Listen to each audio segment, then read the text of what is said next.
Quand les premiers flocons tombent sur New York, tout le monde redevient un enfant, le temps d'un instant.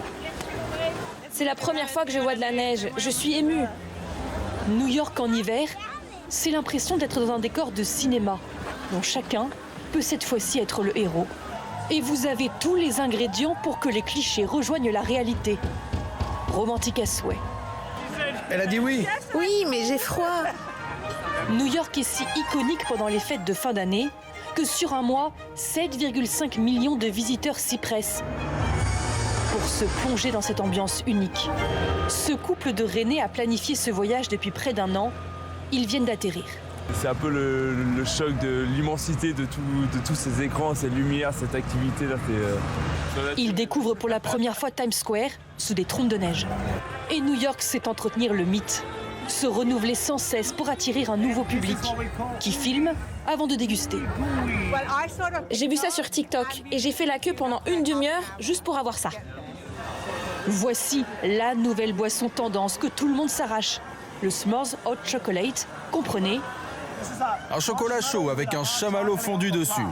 l'équivalent de 8,50 € la boisson. J'en vends tellement que j'ai perdu le compte. Pour éviter de se transformer en glaçon, trouvez donc refuge dans le mythique Radio City Hall, le plus grand théâtre intérieur du monde, avec comme chaque fin d'année, un spectacle des fêtes grandiose. Les célèbres Rockettes fêtent leurs 100 ans. Leur spécialité, le lever de jambes parfaitement synchronisé. Des micros jusque dans les claquettes. Et des milliers de costumes dont voici le plus connu, présenté en coulisses. C'est celui des soldats de bois. Il n'a pas changé depuis qu'on existe. On doit faire attention à ce que nos doigts soient toujours parfaitement alignés avec le cordon du pantalon. La chorégraphie de cette scène n'a pas non plus bougé depuis les années 30. Pour finir la journée, vous prendriez bien un peu de hauteur. Direction le 67e étage du Rockefeller. Mais c'est bien le seul inconvénient de la neige à New York. Les gratte-ciels sont perdus dans la brume. Mais après une telle soirée, on y trouverait presque de la magie.